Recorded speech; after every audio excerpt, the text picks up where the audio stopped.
I don't think anybody needs a prep for the story. This was recorded live on stage at the Sofia Theatre. When you see a live performance of a solo performer, there is only one character in the story, and that is the character that's standing before you. I might tell you 10 different characters. I might describe somebody, but really there's only one character, and that's the person standing in front of you. Because the first assumption the audience has is a middle-aged white guy just walked up to a microphone. And I'm a middle-aged white guy. And so I own that. Or I don't own it, or I flip it on its head. But I really do think a lot about the difference between an audio story and a story told live in front of people, because they are different mediums for sure. Hello, and welcome to Prompt, a podcast that explores the stories behind the stories. My name is Amy B., and I'm a writer and one of the creators of In a Nutshell, a monthly storytelling show in Sacramento, California. My co-creators are the world-class comedian Keith Lowell Jensen and the professor of ska, music journalist Aaron Carnes. Together, we get to hear all kinds of great stories at our show, and we want you to hear them too. So every episode, we'll play you a true personal story told at one of our shows, and then we'll talk to the storyteller to not only find out more about the person behind the story, but also discover why they tell the stories they tell. And also, how the hell would we go about doing what they do if we all wanted to turn a piece of our lives into a story? The first story we wanted to share with you is from JP Frary, who you just heard at the top of this episode, explaining what, to him, makes oral storytelling unique. Now, JP told his story at our premiere show, where our prompt for the evening was breaking the ice. Before we give it a listen, it's interesting to note that this story was handpicked by Keith, who was quite taken with it, and had become a huge fan of JP's seemingly omnipotent storytelling skills. Here's what Keith had to say about it. Keith, you were dead set on having JP at our first show. It was almost like if we didn't have JP, the show wasn't going to happen. That's how serious you were about it. So, this is going to sound hyperbolic, but I'm a huge fan. I can't think of a storyteller that I would rather listen to. Wow. Than JP. I mean it. From the moment I saw him, I went home and told my wife, I saw this guy last night. I was just blown away. And he's been close to that good, and sometimes even better every time I've seen him since. He's phenomenal, and I'm a huge fan. Yeah. Which it's funny that he's very approachable, down to earth. He's just jumped right in to be a part of everything we're doing. Yeah, and he has friendly. Lots of opinions on story and how to tell a good story. What's funny is I'm a huge fan of his as a storyteller. Also 100% willing to disregard his advice. So I guess I have a healthy ego. Well, he is a very take it or leave it kind of person, so I think he's okay with that. Yeah. Yeah. Okay, Aaron. I'm Aaron. Yes, Aaron, our producer, Aaron. So Aaron, I know it wasn't ska, but did you enjoy JP's story? Oh, of course. I loved his story. There's nothing better than a good story about fishing in Alaska. True. Yeah. Yeah. Well, do you guys have any questions for me? Oh, I got one. Who tells a better story, JP or Keith? Oh. Let's just go listen to the story. You're a damn dirty dog.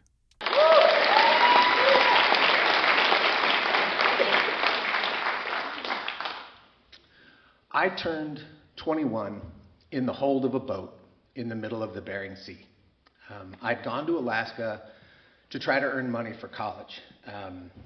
I was on the 6 or 7 year plan, and I was failing, and somebody had told me you could make a lot of money in Alaska. This was the 80s. This was before television shows and things. I got a job right off a dock in Dutch Harbor on a boat. And everybody that worked on the boat was at least 20 years older than me, some of them 30. And they had all worked on that boat for 20 years. So they were super tight. They all knew each other's families. This was their thing, right? And I knew why they hired me. I was the young kid. I was going to do all the crappy jobs that nobody wanted to do. I cut bait for hours. And that's not as attractive as it sounds. I would have to climb on top of gear in the middle of a rolling sea and make sure it was tied down. And none of them did that. If there was something that had to be scrubbed or cleaned, I did it. If there was ice to be knocked off of something, I did that. And most of the time, that didn't bother me. I'm not afraid of hard work. I never have been. But nobody talked to me. I don't think anybody knew my name. They would say, kid, you have to do this. Kid, you have to do that. And a lot of the time, when you're not fishing, there's not a lot to do. So they hung out and played cards. They hung out and chatted while I worked. And I really started to feel like nobody cared if I lived or died. And I was told to clean fish parts out of this water pump that was in the hold of the boat. So like the very bottom part of the boat. And I'm knee deep in fish parts, cleaning this thing. And it's the 4th of July. And I can hear them on deck shooting fireworks off. And they're drinking beer and having a barbecue. And I was born on the 4th of July. And I was in the hold of that boat just going, I can't do it. I can't do it. I'm so lonely. I feel ignored, undervalued, all the things that, and I'm, I just turned 21 in the hold of a boat, and they're having beer, and I don't get to have one, and I just decide I'm going to quit. That's what I'm going to do. When the boat gets back into port, I will try to find another job in Alaska, and I feel a little better because I'm like, I'm getting out of here. And we get into Dutch Harbor, and I don't just walk off the boat. I help unload. I help get the fish off. And it takes some time to do that. But the entire time I'm going, I'm getting out of here. I'm getting out of here. And we finish, and everybody else, it looks to me like, is going to town. I go back to the bunks, and I pack up all my gear. And I come off the boat on the dock, and there's the captain. And he goes, oh, there you are. And I go up to him ready to say, I'm out of here. And he says, I have your share. And he hands me a stack of $100 bills. Now, in Alaska, in the 80s, there were no banks anywhere. There's still no banks anywhere. You didn't get paid in a check because how would you deposit it? How would you know if the check was good? Right? You'd end up with a whole bunch of checks and no money. So it was a cash business. And I had never held $6,000 in cash before in my life. And he handed me the money, and I went, oh, fuck me, I have to get back on this boat. Like, I could pay for a whole year of school with this money. And he looked at me and went, you got to be back in 4 hours because we got to reload for the next run. And I went, I'll see you in 4 hours.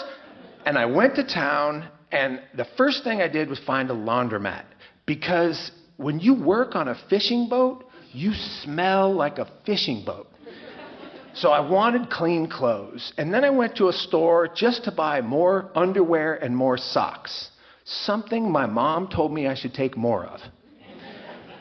And then I went to the post office, and I walked in, and I said, hey, do you have anything addressed to JP Frary for general delivery? And the woman goes, it's you. I'm like, yes, it's me. And she goes, no, you're the winner. And I'm like, the winner? And she goes, you have more mail than anybody. And she goes in the back room and comes out with this stack of envelopes. And when she hands it to me, she goes, some people must love you. And I go, I think they do. And I look through them really quick, and I order them in the way that I want to read them, but I have to get back to the boat. So they go in my bag, and I get back to the boat, and one of the guys goes, I thought he was going to quit. And it takes a while to load the boat. We load everything up on the boat, and we take off. Now, it takes about 16 hours to get to where we're going to fish. So once all the stuff is on the boat, everybody else just kind of disappears, goes to their bunks. I still have more chores to do. I have to stow buoys. I have to make sure everything's tied on for this trip. But it's really only an hour of work to do. And I check in the galley, and nobody's in the galley. They're all in their bunks. So I take my bag, and I sit at the table, and I pull out my mail. And the first letter, it's from my sister Annette. She's my older sister. And as soon as I start reading it, I get homesick. There's nothing sweet in it. It's just nuts and bolts of what's going on with the family barbecue, things that are happening in town. She'd taken a job for the summer at a camp for kids, and she fell off a horse and she broke her arm. And she broke the upper part of her arm really badly, and they had to put her in a cast with her arm like this. And the camp wouldn't let her come back. So she got a job at Baskin Robbins scooping ice cream. And she says, I can outscoop anybody there. They're a bunch of idiots. And the thing is, we know the family that owns the Baskin Robbins. And I was like, they hired a one-armed person. But she said every time somebody new comes in, they wave to her until they realize it's a cast, right? And I'm just more and more homesick the more I read this letter. And the last line is, I wanted you to hear it from me first. Ed and I are dating. And when I read that, just instinctively, my fist comes down on the table. Boom! And I go, damn it! And I hear a voice from the bunks go, what was that? Because on a boat at sea, a weird thump is not usually a good thing.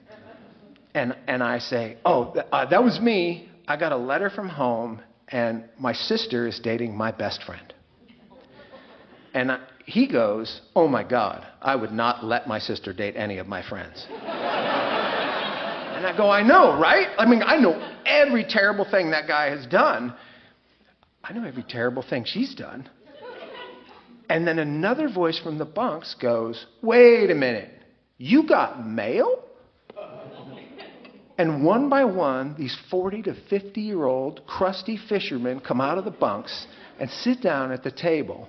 And the captain goes, it's a boat rule. You have to read the letter out loud. And I'm like, oh, that's not a rule. And he goes, it's my boat, it's a rule. It's weird. I said, this is really, come on. And one of the guys goes, we don't know any of these people in your letter. Read the letter. So I read the letter from my sister. And when it gets to the thing where she's like this and everybody's waving, they start laughing. And they think it's so funny. And then I read the thing about she's dating my best friend. And everybody has something to say about that. One of the guys, actually, the exact same thing happened to him. His best friend married his sister. And he said it. And I go, well, what happened? And he goes, I don't have a best friend anymore. And I'm like, that's right? I've known him since I was 4. Like, it's wrong that he's dating my sister. And everybody is talking about that. And I realize this is the most conversation we have had since I've been on this boat. And the captain goes, read the next letter. I'm like, no, come on, man. Like, this is weird. And he goes, dude, read the letter. The next letter is from my little sister. My little sister's 5 years younger than me. She's still in high school. We grew up in Mendocino County, and they had just gotten cable TV. I'm not joking. I didn't have cable TV. When I was in high school, it appeared, and MTV descended into this small rural community. And her letter was all about how she didn't want to dress like Pat Benatar or Madonna. And that every girl in school was either Pat Benatar or Madonna. And then she admitted that she was something called a Duranie. That's a fan of Duran Duran. And somehow that was cooler. know how that was cooler? And I'm reading this out loud, and none of these fishermen know these bands. They are like, what's a Pat Benatar? What's a, you know? And then she says, Mom and Dad finally let me get my ears pierced. So I got my hair cut like Nick Rhodes so my ears show off. And they let me get rollerblades. And as I'm reading this, the homesickness is just crushing me. And everybody's laughing like, oh, my kid sister this, you know. And then the last line says, could you please write a letter to Annette and tell her to stop making out with Ed in front of me.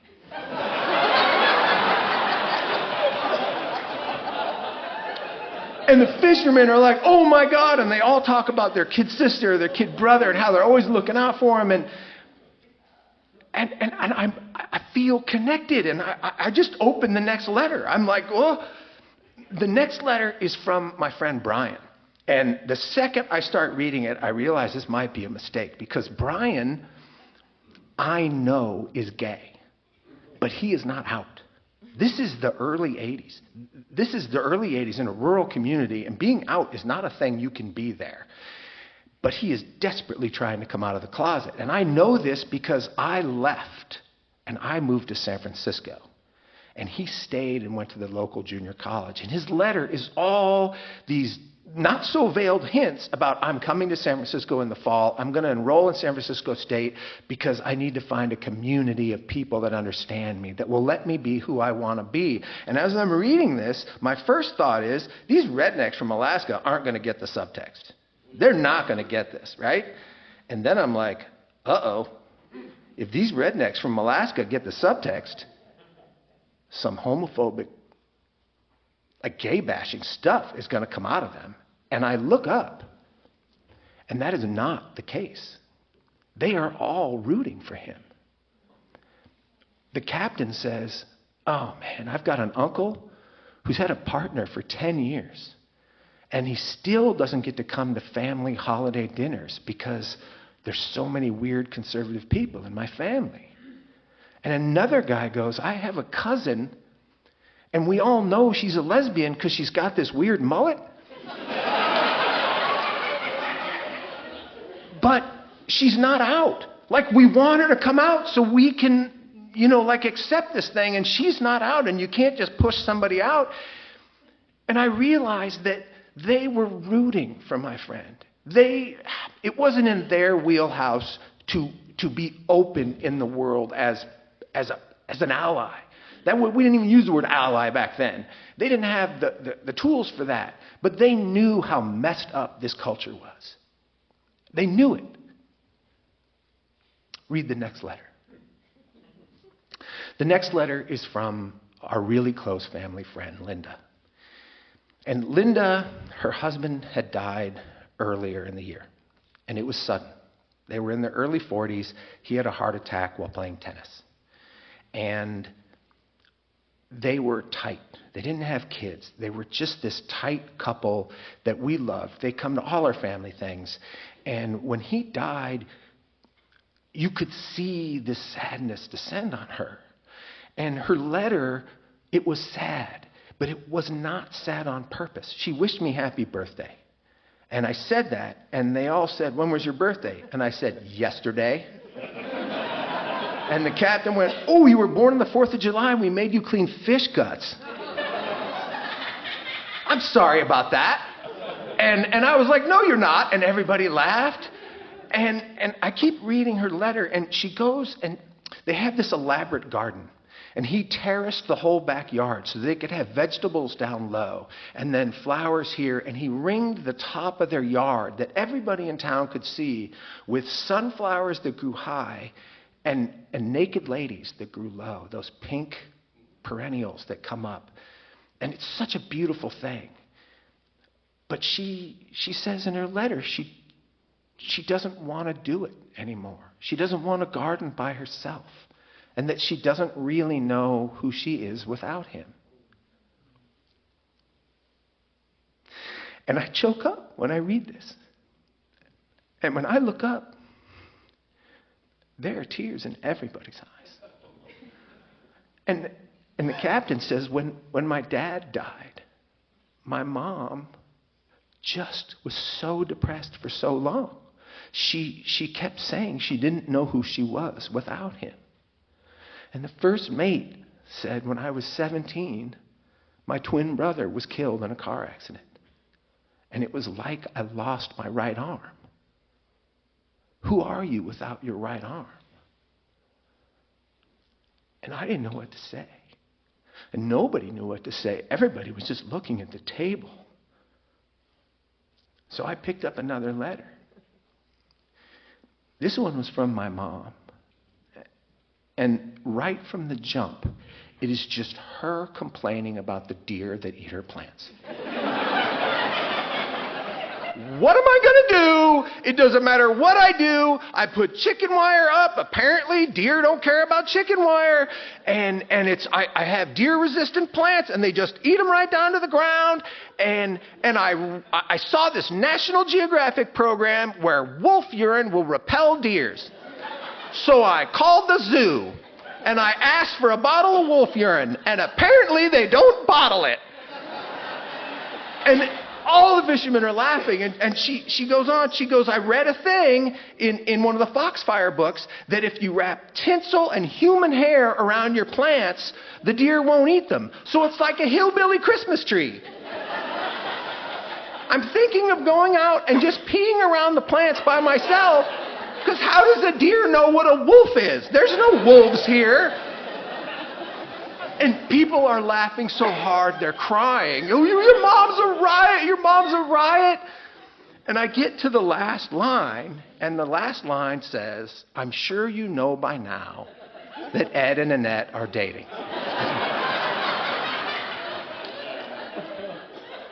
They are very inexperienced.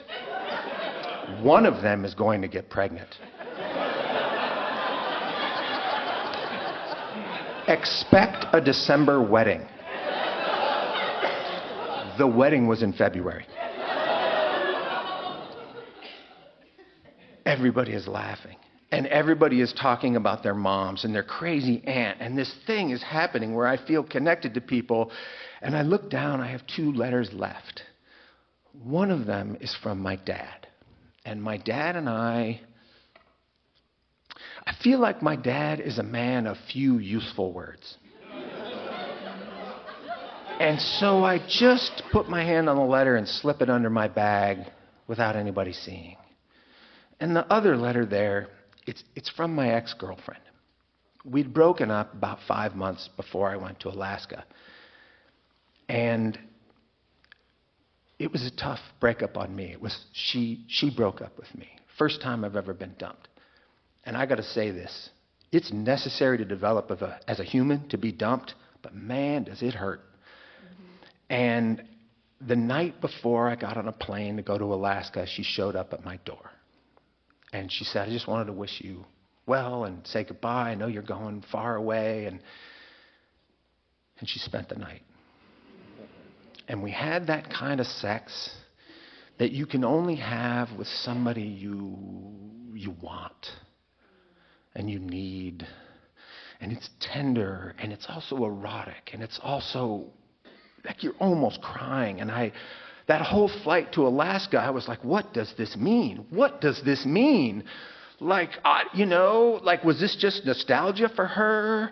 Like, I was right back to where I was 5 months earlier when she dumped me. I didn't know what it meant. And so when I tear open that letter, the smell of perfume pours out. And I take a whiff and close my eyes. And it's hypnotic. And the guy to my right goes, hand me that envelope. And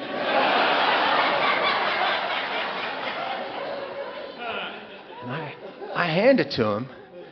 And he closes his eyes. It's the most pornographic thing I've ever seen in my life. And he goes to take a second inhale, and the guy next to him grabs it. And they are passing the envelope around, smelling my girlfriend. But her letter it's all about cooking school. She's at this fancy French cooking school, and she wants to be a pastry chef, but they make you take all the beginning classes, and she's in the butchering class. And she talks about disemboweling a duck. And then she spatchcocks a chicken. I didn't know what spatchcock meant, and I was like, that sounds erotic.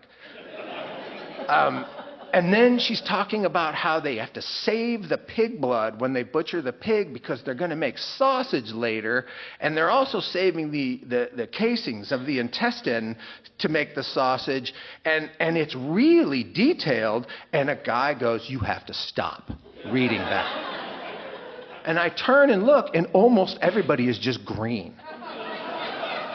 And a couple guys are like, dude, just skip that part. Skip the butchering part. And we cut up fish every day. Like, this is what we do. And they're like, it's not a mammal. It's different. And so I skip to the last paragraph. And she says, I'm so glad that I spent the night with you before you left. I wasn't sure if I'd made a mistake, but I know that I did. I want to get back together. And one of the guys goes, ooh, she might be the one, as he was smelling the...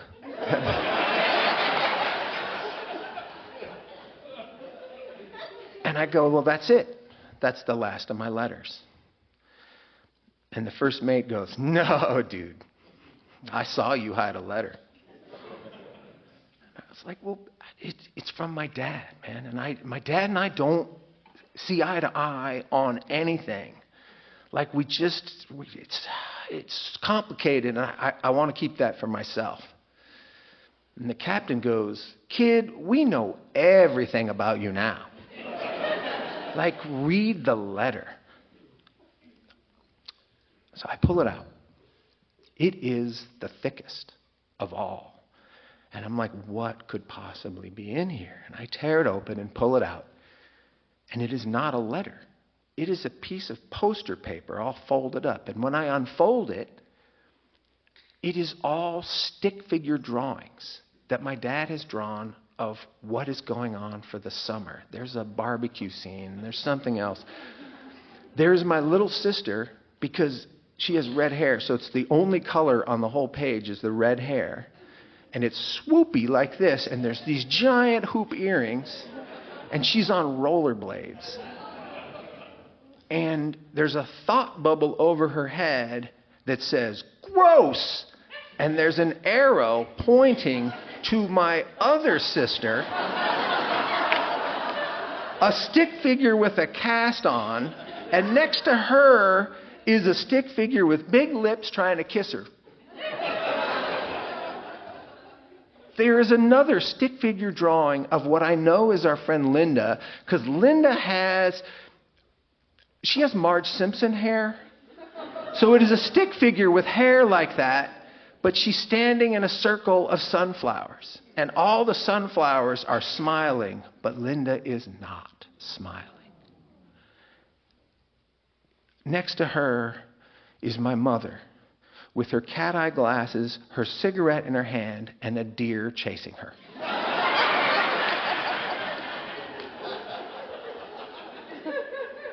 And on the opposite page, there is a stick figure of my dad. My dad has mutton chops. It's the only stick figure with mutton chops. And he has a tool belt on and a hammer in his hand. And the only drawing that has real detail on it is he has drawn this broken gate. We have this broken wooden gate at our house. And under that, it says, I'm trying to fix things. I could use your help. Your Pop. And I turn this around and I show the fishermen. And everybody laughs. And they're all pointing at things. And then it gets really quiet. And I realize that every one of them is thinking about their families, their loved ones who they don't get to see for the whole summer because this is what they do for a living. And from that second on, I was treated very differently. I was treated like a person who has a story, a person who comes from a community. And if you can tell your story to a stranger, you will be accepted. Thank you.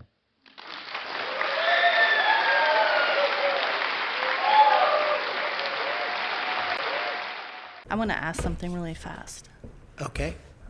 Is that a story about story? Oh my God, yes. Okay. No, like, you could try to diagram that. Yeah. There's 10 callbacks. There's easily 10 seeds planted that bloom later. And none of that was on purpose. That all happened to me. I got those letters. I still have those letters. That thing happened to me. And when I started this, I fucking hate the word journey, but when I started this storytelling thing, there were scenes in my head that I remembered that I wanted to tell people. And sometimes you have a series of events in your life that just line up. And so the truth is that story, you've only heard like a quarter of the story because I wrote everybody back and then I got letters back. And so they got to hear the next set of letters. The girlfriend got pregnant. Not shitting you. Like that really happened. And when I got the letter from her, it said, by the time you've got this letter, I'll have had an abortion. And Wow. I went to the captain and we shipped ashore radio. There was no cell phones in the early 80s. We shipped ashore radio to Dutch Harbor. Somebody called on a phone and literally held the radio up to a phone, and she answered the phone, and she hadn't had the abortion yet. And I proposed and said, don't, like, no, this story is like, and I'll say this, there's also a little bit of Odysseus in there. If you chart it, there's a definite, like, for the full arc of the story. But it wasn't planned. Like, this happened to me in my life. And when I was looking at things that I wanted to talk about, the structure just appeared. Yeah. And I'll say this, it's the first story I ever told where you could point to a structure that was on purpose, and yet it wasn't on purpose, because that was the order everything happened, you know? Wow. I do feel like once you put that lens on a thing and you really look at it, you'll find that other events in your life have a structure too. And it's how you hatch it, how you create the narrative that you're going to say out loud. I mean, you know, a million things are cut out, but nothing was added. Like, Right. it all happened. Wow. Well, okay, so first I think I want Keith to give you a bunch of compliments. Could we start there? I mean, that's easy to do. It's the first story of yours I heard. And I gave it the greatest compliment I can give a story or a comedian. I told it to my wife over breakfast the next morning. But I really was moved by it. It's a great story. It's a moving story. It's an emotional story. But I actually did appreciate the structure, where I was like, he's telling the story of him on the boat, and then through these letters starts telling the story of his life and his community at home, and then ties the two together. It's incredible. And it's really interesting to me now to hear you say that it was kind of just hatched that way, that it was... when I get something like that, it almost feels like a gift from the universe. Like, thank you. Absolutely. And, you know, I'm going to sound like a conceited bastard. I know how good the story is. I know the first time I told the story, I got on BART after the place where I told the story, and people on BART had been at the show. It was at 16th Street BART station. Oops, sorry. And I got on the BART station, and I got a standing ovation on the BART car. Oh, wow. With both love of my that. boys there, which I got to tell you, as a parent, Hell you yeah. do not get that very many times in your life. You know, Isn't it funny? If you were in a basketball game and you scored the most baskets, you would just know you scored the most baskets, and you wouldn't worry about sounding arrogant if you were like, you know, how'd it go? Oh, it was good. I scored the most baskets. But we worry about being arrogant when we go, yeah, this one kills. But it does. I mean, it does well for you. The audience responds to it. You know that it's a good story. I don't think it's arrogant at all. I think it's just you know. There are probably nights when you know that you shit the bed. only once. No, really. I know exactly the time I bombed. I've only bombed one time. And now I hate you. But I'm not doing comedy. There's room for me to do, you know. I mean, that broke my personal rule, which is it has 3 tearjerker moments. Yeah. And my rule is to only have one. And I have that rule. I have one that you have the payoff. And I really, I do 2 in a row too that are hard, and that reading the letter from my mother is the comic relief. The joke isn't actually that funny, but the audience is so fucking tense. And when I say the next one is from my mother, you can feel the audience go, "Oh no." So you are fucking around with the placement a little bit then. I definitely think about the rhythm of how that works, Right. and I have told it in a different order. One time, and I liked the downward step because my friend Brian, who I love dearly, and by the way, I know him today. He's married, great husband. His husband's name is Brian. It's very funny. I call them Brian squared. But like that story actually isn't sad at the end. It's uplifting because everybody has got the same thing where they wish this thing was better. Everyone came together before. But there's something really beautiful to me if the audience is listening and they give you permission to go deeper. Sometimes they do not. And how do you know? I'm listening for an inhale. And if you turn up the sound on this, you can hear it. You can hear it. When you're on stage. Can you tell me when? Oh, well, when I say that, she doesn't know who she is anymore without her husband. I take a beat and 400 people going all at the same time because everybody's thinking of their person that they know who's in that same position. And that is also the unifying thing of something where I make it a very strong point to not describe many things, especially people, so that people can put their own cast from their life in those positions. I don't describe what I look like on purpose. Almost never do I describe what I look like in a story. First off, I'm standing in front of you. But was I skinny? Was I fat? Was I whatever? Always leave that out so that people can see the story through my voice. Okay. That's the goal anyways. And I'm to give you compliments? No, that's what I want. Okay. All right. Well, Amy gets what Amy wants. Amy's wearing the boss hat. Yep. Yeah. You have a really strong sense of pacing, I think. I think that's probably like, of the 3, I've seen you tell 4 stories live. And you seem to have a very intuitive sense of pacing. Like you understand how the story should feel rhythmically, I guess, is the question. Which I guess would be a good question. Is that something that you feel like you innately understand? Or is it intellectual, or is it purely like a feeling thing, instinctual? It is not totally instinctual. I definitely have some Irish relatives that seem to speak in almost verse, and there is a rhythm to the Irish way of speaking. My grandfather definitely had a fake brogue to him. He was born here. Like he never lived in Ireland his whole life, but he was raised by people that, grew up in Ireland. There is some rhythm to that and where I end up, and I have looked at it. But the truth is I count syllables, which is a very useful thing for people to do. I don't do it for everything, but I count syllables for lines that I want to deliver. And I think very hard about the rhythm of how I want to deliver them to make sure that I'm not emphasizing the wrong thing.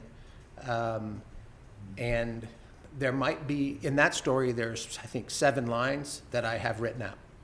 I don't have anything else written out on that story. I do that from the top of my head every time I do it. And sometimes different details come in, but there are some lines that I really want to make sure I deliver in a certain way.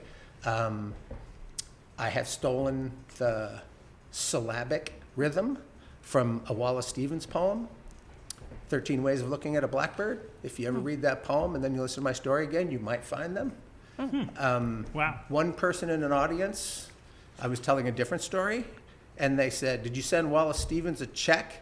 Because you're making that fat storyteller money. Well, yeah, there you go. Well, the Wallace Stevens line is, "It was snowing and it was going to snow." And I changed it to, "It was raining and it was going to rain." So like it was pretty obvious what I had done. Yeah. But I really, And was that the impetus for the story that you're speaking of? That line? so that story that I stole the Wallace Stevens line directly from, it was very much about discovering yourself in nature and trying to figure out who you are by testing yourself. And that poem's not really about that, but that line to me, like, it suggests you're going through some shit and it's not over. And so that was the image I wanted to project. I see. I do think the sound and the tone of your voice is also all they have to go on.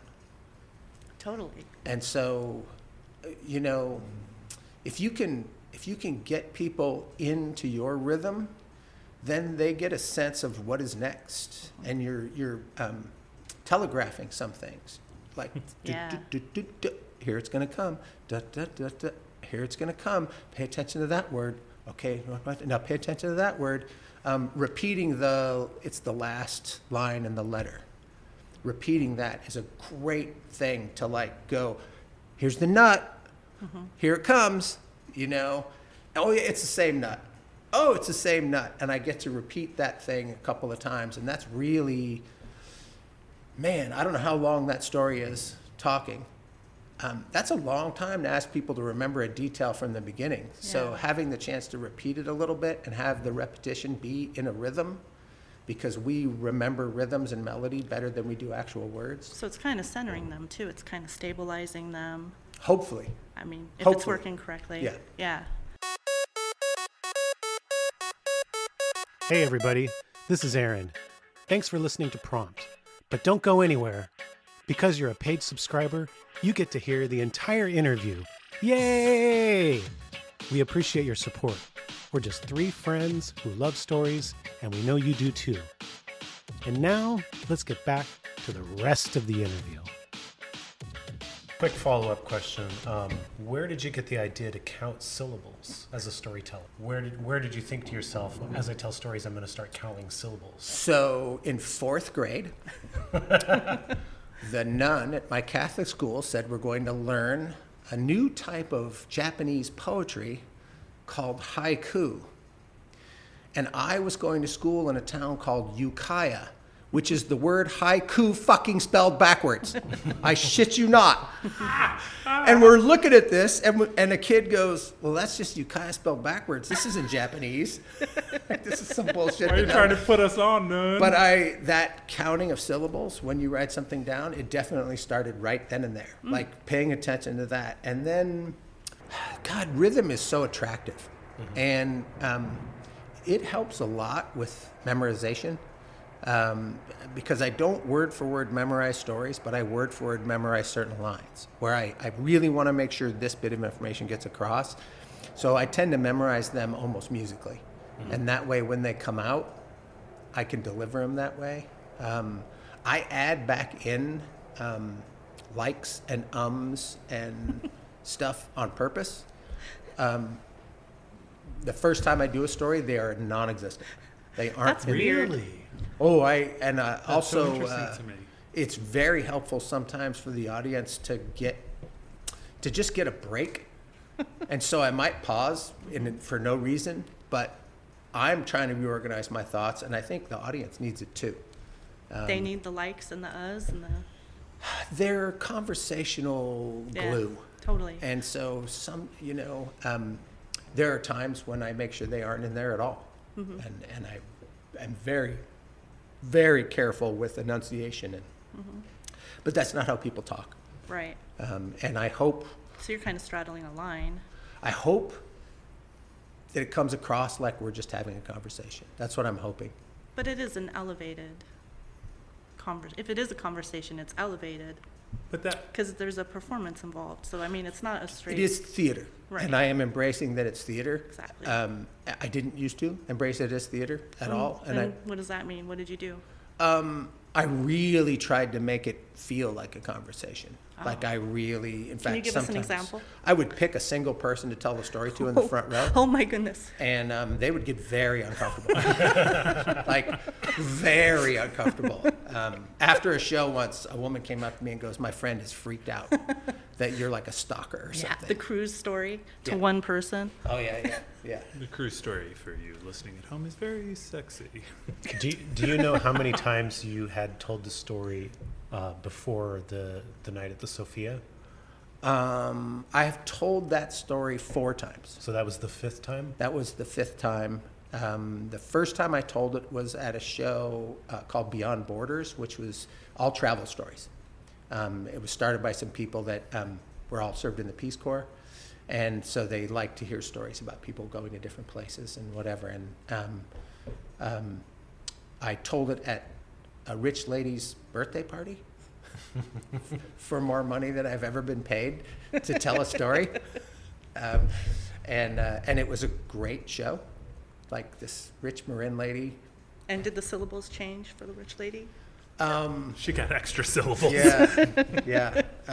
No, she heard it and paid me to come tell it. Wow. So she was That's at that flattering. first show. Yeah. She said, I want you to tell that story to my friends. And where is that story in the timeline of you creating stories? That was the first story I told longer than probably 12 minutes.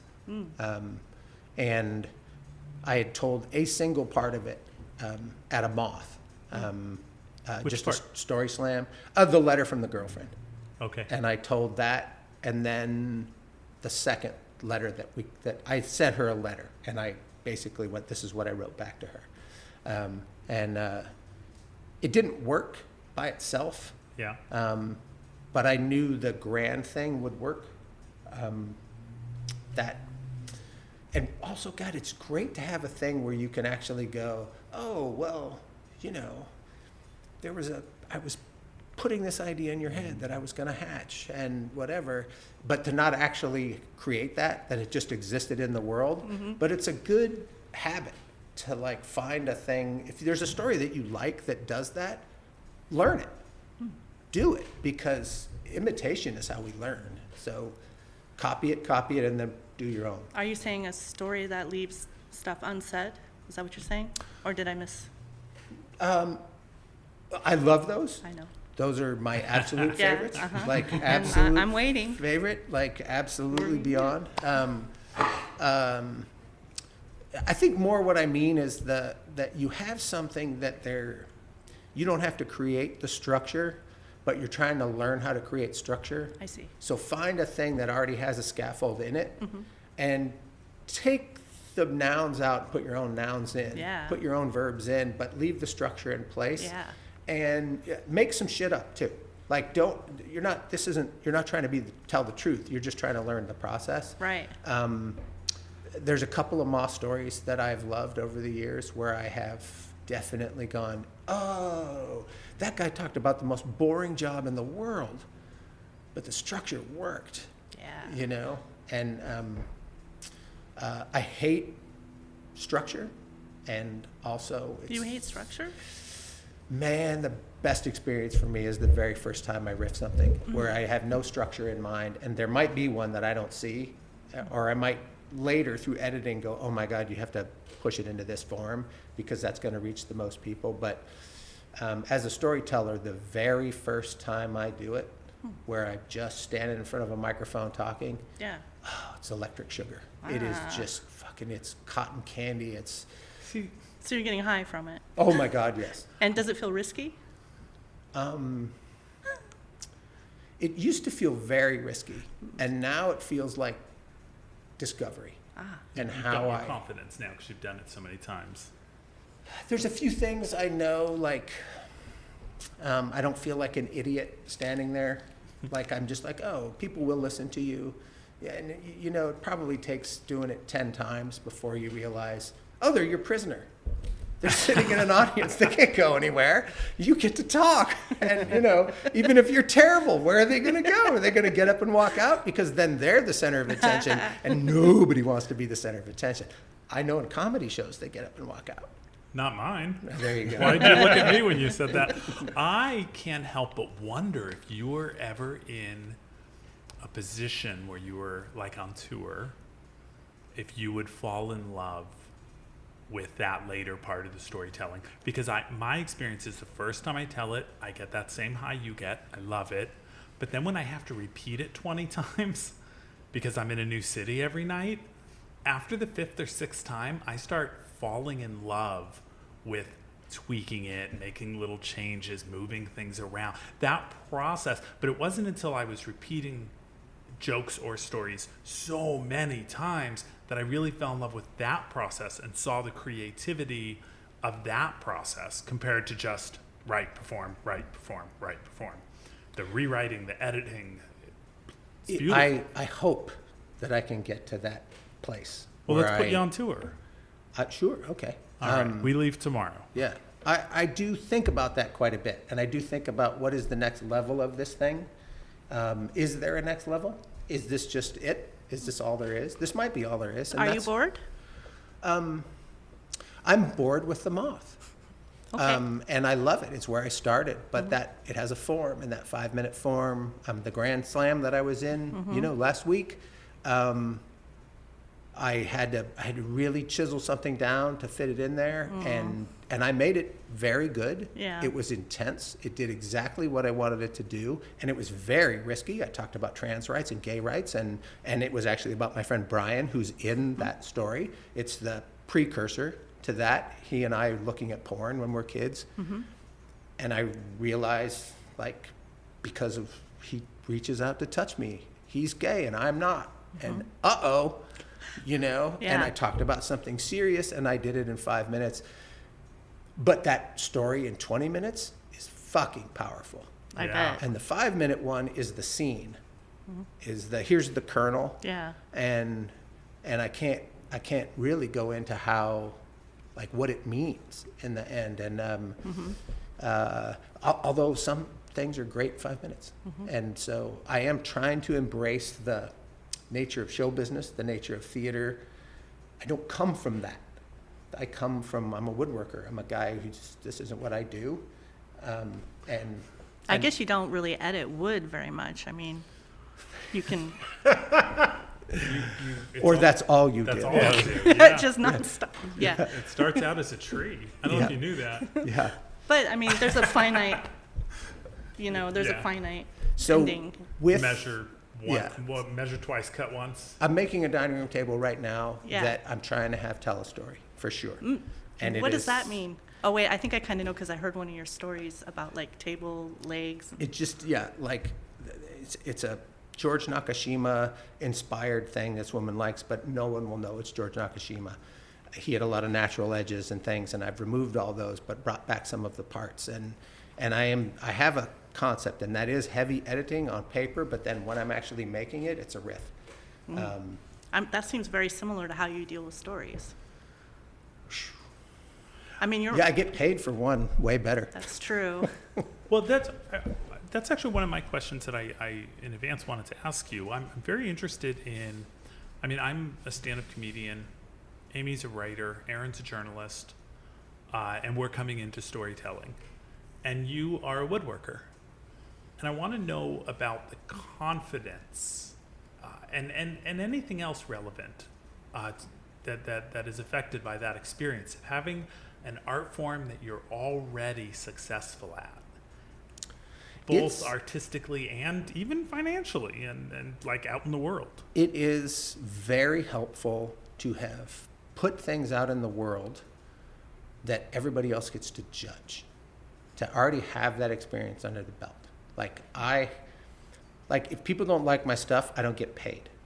When I'm making furniture, when I'm making art, when I'm making, and that experience is so automatic. Did you get paid or not?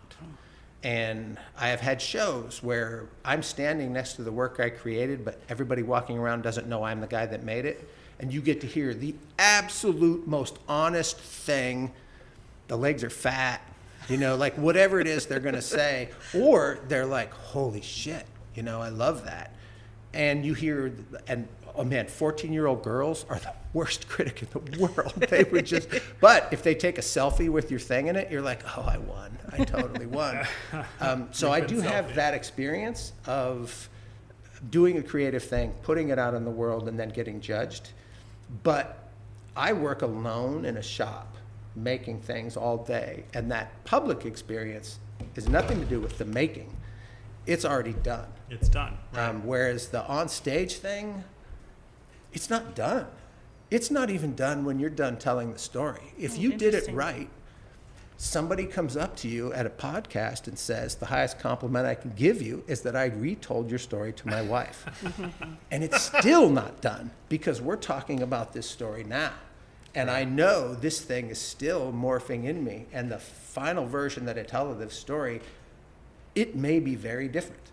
Like, I also understand that they're not on paper. They're in the ether. So maybe they don't have a final. I feel like they don't. And I feel like my perspective on the event that I'm talking about is always changing. Yeah. If your view of your own life doesn't change, Yeah. give up. Or reading a book, when you're 10, 20, 30, Oh my 40. God, yeah. I fucking hated The Great Gatsby for so long. So I got to reread it, man. And I love doing that. Yeah, and I reread it and went, I still don't really like it. But I love As I Lay Dying, which I think is the greatest comedy. The rotting body they're carrying around. I don't know, there's something, I do think about that, though, that creative thing. I love when somebody is not a creative person at all, and they try this. When they have done nothing where everybody's creative, but they haven't put themselves out in ever. There are stories that I haven't told that I'm not ready to tell because they're so personal, and I'll be crushed if they don't go over. And mostly I'm waiting for a few different people to die. Wow. Because it's their approval that I still feel like every story I tell, I'm trying to get my mom's approval. I still feel that way. My mom's died in 2002, and I still feel like walking off stage. Did that one work, Mom? That's still in my head. Wow. But I do. I think that. Amy, you got on stage and did this thing. Yeah. And you were worked up. What do you mean I was worked You up? were nervous. You were worried. You had all the nerves. You had all the stuff going on. And I love watching that. It is 'Cause you're mean. Yeah. That's part of it. But I, even as many stories as I've told, I still have some of that. That's still there. If I don't have it, I won't do it ever again, because that's part of the payoff, is this struggle that we put ourselves through to create our identity, to figure out who we are in this thing. And then you're going to express this serious thing in front of people. And, there is something in the fishing boat story. I don't change. What do you mean? I don't change. What The is main character, me, the person, I don't change. Oh, okay. Everybody else It's not accepts that kind me. of story. Yeah. And you end it you don't end it in an expected way. I think everybody feels like it's expected, like everybody feels satisfied at the end, but you don't actually really end the story. No. Yeah. The boat is That's still one of my sailing. questions. Yeah. Everything's still going. Right. This is a snapshot. Because that's a moment where you all came together and then you, Yeah. and that's what you were capturing. Yes. Yeah. Yes. I think this is a good segue, and you've touched on this already, but I want to ask you, because this is really interesting to me with storytellers, about your relationship with the truth. And deeper than people going, did that really happen? If I went and talked to other people that are in your stories, how much would they disagree with your version of it? And follow-up question, how much do you care? This is a hard answer because some people are very connected to the truth being data. And data is not truth. Data does not tell a story. There's no narrative in data. Narrative is separate from data and separate from truth. All of your memories are a lie. Everything that you remember is a lying opera. That's how it really is. Somebody may be more factually correct connected to the data and their account of something, but the second you start describing what the color of something was or what happened or what the mood was or whatever, you are telling your fiction of that truth. Right. Now, to get to the truth, it is impossible to tell the truth. That is clearly human. It is human to the 100%. There is no truth told. Think of all the big truths that are told to us that come in narrative form. and that narrative form is lying constantly. Now, do I invent a fact to help a story along? Not that way. Okay. I will change a detail that gets to the truth faster so that I don't have to spend more time explaining something. I will use a shorthand. There are some things that so I made out with a girl who reached into her mouth and took her retainer out and held it in her hand while we made out. That happened to me. I have used that in 4 different stories because it tells you who that girl is, and I needed you to know who that girl is in 10 seconds because we've only got 5 minutes, or we've only got... If I spend time describing her, you'll see less of her. So I need a detail you can hang your hat on, because the one thing with oral storytelling, very different than written, is the more I describe it, the less you see it. If I describe her exactly what she looks like, you see her less and less and less and less. And the truth becomes even weirder and harder for you to see because everybody doing listening is trying to put their cast of characters in your story. Right. Do they know the girl that took her retainer out and would have made out with a guy holding a retainer? They do. They know that girl. And it's this girl, Sherry, their friend Sherry, or their arch enemy Sherry, or whatever. So the truth for me, sometimes I've got to use a lie to get you to what I want to talk about faster. It's more about economy. Now, the bigger truth, the bigger thing that's going to happen, I don't make that up.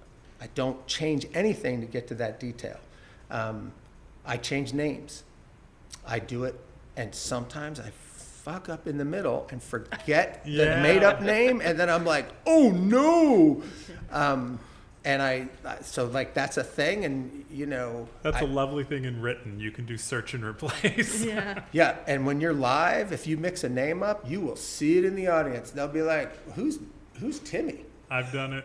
I've absolutely done it. So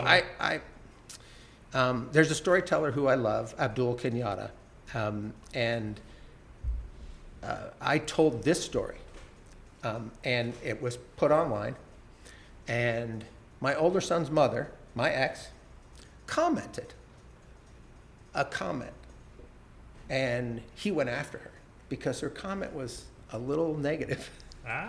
And she pulled her comment down, and the thing that Abdul and I talked about is he's like, yeah, anybody that knows the story you're talking about, that was part of it, that was in that world, you should kill them rather than let them come to see it. Like, so you have freedom to just be you, But I do think I've walked off stage and had an audience Googling things. Oh, Wow. To check details and heard people go, oh, shit, that's true. Oh, that did really happen. Oh, my God, that's That's always my fear, that I'll reference a song or a TV show, and someone's like, you said this happened in 1990, but that TV show didn't come out until 1991. Oh, yeah. I used to climb the Golden Gate Bridge, like to the top, up the cables. Right. I did it a lot in the 80s. And after September 11th, you can't do it anymore. They got guards everywhere and whatever. But I told a story about that at the Moth in Berkeley, and people were Googling. Oh, wow. Could you really do that? Could you really? While I'm telling the story, which I was like, oh, that was a little, all right, but. So what are they there for then? I mean, it sounds like they are there for data. Yeah. That's kind of strange. We live in a complicated world where people think data tells the truth. Yeah. And yet we use data to prove somebody's wrong, but then it doesn't tell a different story. I do think there's some great storytelling rules, like paying attention to the number of times you reference a thing. Don't have 10 examples, use 2 or 3, whatever. There's all these things. So you have to cut people out. You have to cut things out, and that's a lie. Every time you edit, you're lying. Right. Editing straight up is just a lie, always. There's but no the lie edit. gets you to the truth. So the lie gets you and advances the story. And there's not really a truth. It's more truthy. Yeah. Truth. You can get truthy. I have twin cousins that were in a story that I told on KQED. And they said, we got to cut 1.5 minutes out of this. And the guy goes, you could cut one of the cousins out. And I was like, dude, they're twins. Like, that's okay. And I had to call my cousin Kevin and tell him, you're not in the story that's on the radio tomorrow, just your brother is. And he was like, why is Dennis in? And I went, because I had a lot of K words, and I was trying to stay away from too many K words. So you got cut. Yeah, I do actually, I treasure that conversation. You described your dad as a man with few useful words. Oh, the nugget. The nut line. You repeated it. Such a good line. I get $25. It gets mailed to me when you do that. Sorry. That just came out of my head when live on stage. That time or? That time. And when it came out of my head, I went, oh, that's gold. So that was the first time you'd said that? Yes. Was here at the Sofia? No. That came out the very first time I told the story. Oh, okay. That line did come out. And well, what does it mean? What are you talking about? The only advice I was getting from him was unsolicited and counterproductive. We had a complicated relationship. My dad I loved my father. He was occasionally violent, only with me, never with anybody else. I became a focal point for him to release things. Some of the stuff he said to me, I have 2 children. I cannot imagine saying that to them. I can't, and I realize we live in a different time period, and I'm looking at him through a different lens, and I can give somebody some slack. But at that point in my life, he was not somebody to be trusted. And I wasn't giving him a break either, like at all. Right. And he, accepting the duality of human beings is really tough to do when you're a kid. As you get to be an adult, the nuance of life, and you start to go, all right, well, that sucks about them, but these other parts are good, and I'm going to accept this, right? But when you're a kid, when you're growing up, that's too hard to ask. And I was being asked to be the adult in a lot of situations.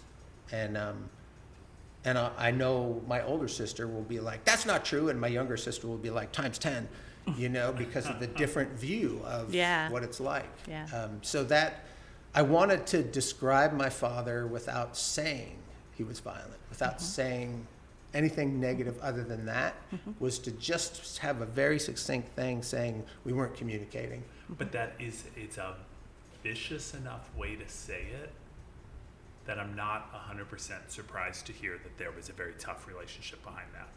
Because that's not like a kind, affectionate way. It's kind of.